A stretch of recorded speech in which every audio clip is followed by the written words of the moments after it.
Hello students, तो आज हम एक्सरसाइज 8.3 के आगे वाले क्वेश्चंस डिस्कस करेंगे।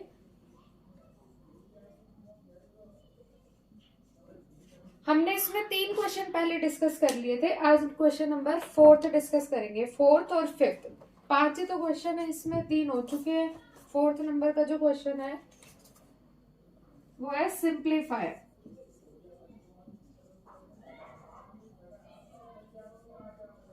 सिंप्लीफाई। अब आपको एक एक्सप्रेशन दे रखी है 3x ब्रैकेट में 4x माइनस 5 प्लस 3। आपको इसके अंदर फाइंड इट्स वैल्यू 4। आपको क्या वैल्यू निकालनी है कि if x is equals to 3, अगर x जो है 3 के इक्वल है और इसी के अंदर सेकंड दे रखा है x इज इक्वल्स टू 1/2। एक एक्सप्रेशन दे रखी है हमको 3x ब्रैकेट 4x माइनस का 5 प्लस 3। हमें पहले इसको सॉल्व करना है, फिर उसके अंदर हमें x की वैल्यू 3 पुट करके हमें सॉल्व करना है। जैसे ये नंबर बाहर है, अब आप इसको सॉल्व करेंगे तो ये नंबर पहले इस वाले से मल्टीप्लाई होगा और फिर इस वाले से, तभी तो ब्रैकेट ओपन होगा। तो 3x जब 4x से मल्टीप्लाई हुआ, पहले तो हम इसी को सिंप्लीफाई कर देते हैं। 3x जब 4x से मल्टीप्लाई हुआ तो 3 4 जा 12, x और x का स्क्वायर। अब 3x जब 5 से मल्टीप्लाई हुआ तो 3 5 जा 15, माइनस का माइनस है और x यहाँ पे प्लस 3। तो ये एक्सप्रेशन आ गई हमारे पास जब हमने इसको सिंप्लीफाई किया। तो अब इसमें बोला है कि if x is equals to 3, यानी कि जहां पर x है वहां पे मुझे 3 वैल्यू पुट करनी है। ये आ गई मेरे पास 12x square minus 15x plus 3। इसके अंदर जहां जहां x है वहां वहां मुझे 3 रखना है। तो 12 ब्रैकेट में x का स्क्वायर यानी 3 का स्क्वायर माइनस 15x यानी कि 3 प्लस का 3। तो जहां पे x था वहां मैंने 3 रखा है, अभी कुछ नहीं किया। अब करेंगे सॉल्व। 12 मल्टीप्लाई बाय 3 का स्क्वायर। 3 का स्क्वायर क्या होता है? 3 3 जा 9, इधर माइनस 15 3 जा 45 प्लस 3। अब 12 9 से क्या होता है? 12 9 से 108 और प्लस का 3 है, इसको हम पहले लिख ले माइनस 45। 108 और 3 कितना हुआ? 111 माइनस 45। जब 111 में से 45 गए तो हमारे पास क्या आया? 66। क्या आ गया हमारे पास? 66 आ गया, यानी कि इसकी आंसर क्या आया हमारे पास? 66। कब आया? जब हमने x की वैल्यू कितनी रखी थी? 3। अब ऐसे ही हमें x की जगह क्या रखना है? 1/2। करके देखते हैं सॉल्व। 12x स्क्वायर यानी 1/2 का स्क्वायर माइनस 15x यानी कि 1/2, यहाँ पे प्लस का 3। अब 12 का 12 इंटू 1 का स्क्वायर किया तो क्या आया? इस पूरे नंबर का स्क्वायर होगा, तो पहले 1 का फिर 2 का। 1 का स्क्वायर किया तो 1 1 जा 1, 2 का स्क्वायर किया तो 2 2 जा 4, माइनस 15 1 जा 15 अपॉन 2 प्लस 3। कट कर दो जो कट हो रहा है। 4 1 जा 4, 4 3 जा 12, तो 3 1 जा 3 माइनस 15/2 और प्लस 3। अब देखो कुछ समझ आ रहा है? ये 3 और 3 कितने हो गए? 6। ये भी प्लस का 3 है, ये भी प्लस का 3 है, तो 3 और 3 6 माइनस 15/2। एलसीएम लेके सॉल्व कर दो। नीचे कुछ नहीं है, मतलब 1 2 और 1 का एलसीएम 2। अब यहाँ पर जो एलसीएम आया हमारा वो इन दोनों को हमने ऐसे निकाला, ठीक है। अब 1 की टेबल में 2 कितनी बार में आता है? 2 टाइम्स, तो हमें 6 को 2 से मल्टीप्लाई करना होगा। 2 6 जा 12। 2 की टेबल में 2 1 बार में आता है, तो 15 1 जा 15 माइनस का 15। 12 में से 15 गए तो कितना आया? माइनस का 15 है। अब देखो जब भी प्लस माइनस करना हो तो ध्यान रखना, जहां पे जो प्लस का नंबर है यानी आपके पास उतनी चीज है, और माइनस यानी आपने किसी से उधार ले रखी है। अब आपके पास 12 रुपए हैं, आपने 15 किसी से उधार ले रखे हैं, तो आप इसकी उधारी चुकाओगे, और 12 उधार चुका दी। अब कितने उधार और बचे? 3 उधार यानी माइनस, माइनस का 3/2। तो इसका आंसर क्या है हमारा? माइनस का 3/2। एक बार वापस से देख लो। सबसे पहले क्वेश्चन था सिंप्लीफाई और ये एक्सप्रेशन दे रखी थी, and find its value if x is equal to 3 and x is equals to 1/2। तो ये वाली एक्सप्रेशन हमने सॉल्व करी। कैसे करी? ब्रैकेट ओपन करने के लिए जो पहले नंबर है इसको हम पहले फर्स्ट वाले नंबर से मल्टीप्लाई करेंगे, फिर सेकंड वाले नंबर से। तो जब इसको इससे मल्टीप्लाई किया तो हमने अब तक मल्टीप्लाई किया, अब तो आ गया होगा आप लोगों को 3 4 12। अगर जिसको अभी आप पहली बार ये वीडियो देख रहे हो तो आप इससे पहले वाली वीडियो देखना इसी चैप्टर की, तो उसमें आपको सारा समझ आ जाएगा। पहले नंबर्स को मल्टीप्लाई करते हैं, 3 4 12 एंड x और x जब मल्टीप्लाई हुआ तो x का स्क्वायर बन गया। अब 3 जब 5 से मल्टीप्लाई हुआ तो 3 5 15 प्लस माइनस माइनस और x प्लस का 3। अब यहाँ पर इस वाली एक्सप्रेशन के अंदर हमें वैल्यू रखनी है। क्या क्या रखनी है? एक बार तो x की वैल्यू 3 रख के हमें सॉल्व करना है, जो मैंने ये किया है, और एक बार x की वैल्यू 1/2 रख के सॉल्व करनी है। एक बार आप खुद प्रैक्टिस करना, हो जाएगा, हार्ड नहीं है। सेम ऐसे ही क्वेश्चन नंबर 4 का ए था ये बेटा, 4 का ए।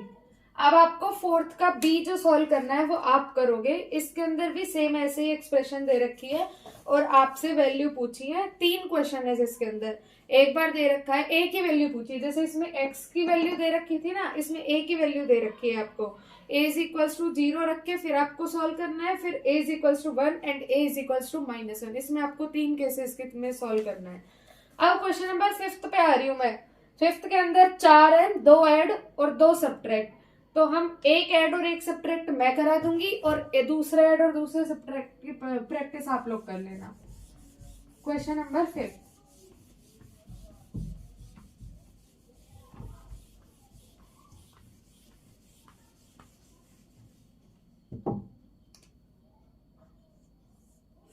के ए और बी ऐड के हैं, तो एक ए मैं आपको करवा देती हूँ ऐड का, और सी और डी सब्ट्रैक्ट के है तो एक मैं आपको सब्ट्रैक्ट का करा दूंगी। ठीक है, तो ये जो ऐड है इसके अंदर क्वेश्चन है कि p ब्रैकेट में p minus Q comma q bracket में q minus r and r bracket में r माइनस का p। तो देखो अब आपको इसको इसको और इसको तीनों को ऐड करना है। ऐड करने से पहले आप क्या करेंगे, इसको सॉल्व करना पड़ेगा, ब्रैकेट ओपन करना पड़ेगा। तो पहले इस वाले का कर रही हूं मैं। p और p जब मल्टीप्लाई हुए तो क्या बना, p का स्क्वायर। अब p और q जब मल्टीप्लाई हुए तो माइनस का pq, क्योंकि ये प्लस का था, ये माइनस का, प्लस माइनस माइनस होता है। ऐसे यहाँ पर q जब q से मल्टीप्लाई होगा तो क्या आएगा। अब देखो इसको ऐड करना है, इसको भी ऐड करना है, तो बीच में ऐड का साइन आएगा। 2 तरीके से कर रही हूँ, ये पहला मेथड है हमारा फर्स्ट। तो इसको ओपन किया, सेम ऐसे इसको करो। q और q जब मल्टीप्लाई हुए तो q का स्क्वायर। अब q और r जब मल्टीप्लाई होंगे माइनस का q r। यहाँ पर सेम r का स्क्वायर और माइनस का r p। अब आप यहाँ पे देखो p स्क्वायर कहीं और भी है क्या, p स्क्वायर से ही सॉल्व होगा। जैसे एक p स्क्वायर हमें दे रखा है, अगर एक और p स्क्वायर होता या 2 और होते तो ये ऐड हो जाते, लेकिन p स्क्वायर पी क्यू के साथ ऐड नहीं हो सकता, q स्क्वायर किसी के साथ भी ऐड नहीं हो सकता, ये केवल p स्क्वायर के साथ, ये p क्यू के साथ। तो देखो आप देख सकते हो कि p स्क्वायर यहाँ पे और नहीं है, p क्यू भी नहीं है, q स्क्वायर भी नहीं है, q r भी नहीं है। तो यही हमारा आंसर हो गया, ना ही r स्क्वायर है और ना ही r p है। अगर एक आरपी होता, एक आरपी और होता तो 2 आरपी बन जाते, माइनस का और एक प्लस का होता तो कैंसिल, उसी हिसाब से सॉल्व हो जाता। लेकिन यहाँ पे सारे जो टर्म्स है वो एक एक बार है, तो ये सॉल्व नहीं होगा। अब इसको मैं पूरे मेथड से आपको करके दिखाऊं तो देखो पहले आप ये समझ लो कि इस वाले का ब्रैकेट ओपन किया तो क्या आया, p स्क्वायर माइनस का p क्यू, है ना। अब इसका ब्रैकेट ओपन किया तो q स्क्वायर माइनस का क्यू आर, और इसको किया तो r स्क्वायर माइनस का आर पी। ये हमने जो कर दिया मैंने एज इट इज उतार दिया। अब इनको ऐड करना है, मैंने यहीं पे कर दिया आपको। अब आप कहोगे ऐसे नहीं, पूरा सॉल्व करो। जैसे अब पहले तो आपको ऐड ऐसे सिखाते थे, 2 + 3 किया तो 5 आया, बाद में आपको जब ऐसे करना आ गया तो ऐसे सिखाया 2 + 3 5। वही तरीका है, एक तो हमने ऐसे कर दिया ये वाला तरीका, एक मैं आपको ऐसे वाला करके दिखा देती हूँ। अब p स्क्वायर माइनस का p क्यू, ये वाला ऐड करना है q स्क्वायर। अब q स्क्वायर यहाँ नहीं है तो अलग से लिखना पड़ेगा, q square minus Q R, क्योंकि क्यू आर भी यहाँ नहीं है।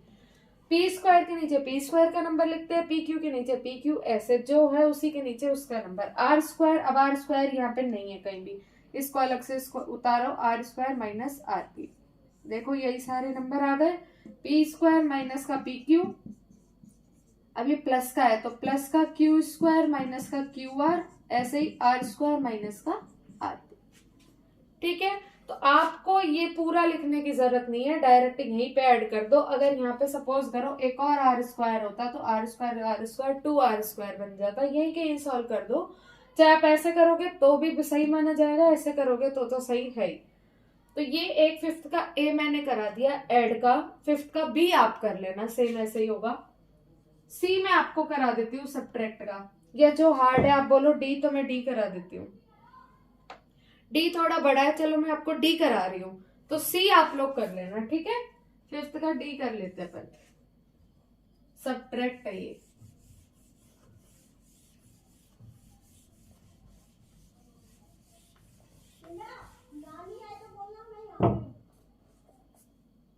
सब्ट्रैक्ट क्वेश्चन है 3a plus B plus C, second है -2b a minus B plus C from 4c minus का a plus b plus C. अब देखो पहले इसको सॉल्व करना पड़ेगा, हमें ब्रैकेट ओपन करने पड़ेंगे। तो 3a को पहले हम इस वाले को सॉल्व कर रहे हैं पहले, फिर इसको करेंगे। तो 3a जब a से मल्टीप्लाई हुआ तो क्या आया 3a², फिर 3a को जब b से मल्टीप्लाई किया तो क्या आया प्लस का 3ab प्लस का 3a जब c से हुआ तो 3ac। ऐसे इसको सॉल्व करो, माइनस का 2b जब a से मल्टीप्लाई हुआ तो 2ab, अब माइनस माइनस प्लस 2b जब b से मल्टीप्लाई हुआ तो 2b², minus plus minus 2b जब c से मल्टीप्लाई हुआ तो 2bc फ्रॉम ये। अब इसको मैं लिखूं ब्रैकेट ओपन करके, तो ये माइनस है तो प्लस माइनस माइनस, माइनस का 4 1 जा 4 जब a और c मल्टीप्लाई हुए तो ac, अब प्लस 4bc, ऐसे ही प्लस 4c और c क्या हो गया c का स्क्वायर। ये मैंने केवल ब्रैकेट सॉल्व किए हैं भी, लेकिन आपको क्वेश्चन में पता है क्या बोला है, इसको सब्ट्रैक्ट करना है फ्रॉम इसमें से, यानी ये वाले नंबर में से हमें इसको सब्ट्रैक्ट करना है। तो अब मैं आपको पूरा सॉल्व करूंगी, तो इसमें से करना है तो पहले इसको लिखेंगे 4ac प्लस 4bc प्लस 4 का c², इसमें से हमें इसको सब्ट्रैक्ट करना है 3a²। अब a² यहाँ नहीं है, अलग से लिखो 3a², ab नहीं है, अलग से लिखो प्लस 3ab, ac ये रहा देखो 4ac के नीचे ही हम 3ac लिख देंगे, प्लस का है ये 3ac माइनस 2ab। अब देखो ab तो ये रहा, तो यहीं पे लिख देती हूँ इसके साइड में ab, या फिर हम इसको पहले ही सॉल्व कर लेते, 3ab में से 2ab गया तो प्लस का ab बचा, तो हम यहाँ पे प्लस का ab ही लिख देते हैं, प्लस ab। अब क्या रह गया 2b², यहाँ नहीं है तो अलग से लिख दो 2b², पहले आपको लिखना आना चाहिए, अगर आपको लिखना ही नहीं आएगा तो सॉल्व नहीं कर पाओगे। माइनस का 2bc, तो bc ये रहा, bc के नीचे bc कर दो, माइनस का 2bc। अगर ये ऐड होता तो हम इसको एज इट इज सॉल्व कर लेते हैं, लेकिन ये सब्ट्रैक्ट है तो हम प्लस का माइनस करेंगे, माइनस का प्लस, प्लस का माइनस, प्लस का माइनस, प्लस का माइनस। तो देखो माइनस का 4ac और माइनस का 3ac, 4 और 3 कितने हो गए 7, क्योंकि सारा उधार है। प्लस का 4bc प्लस का 2bc, 4 और 2 कितने हो गए 6bc प्लस 4c², यहाँ पे माइनस 3a² माइनस का ab और माइनस का ही 2b²। तो ऐसे ही आप सी वाला खुद करके देखना। तो आज के लिए इतना ही, कोई डाउट हो तो आप मुझसे पूछ लेना कमेंट सेक्शन में।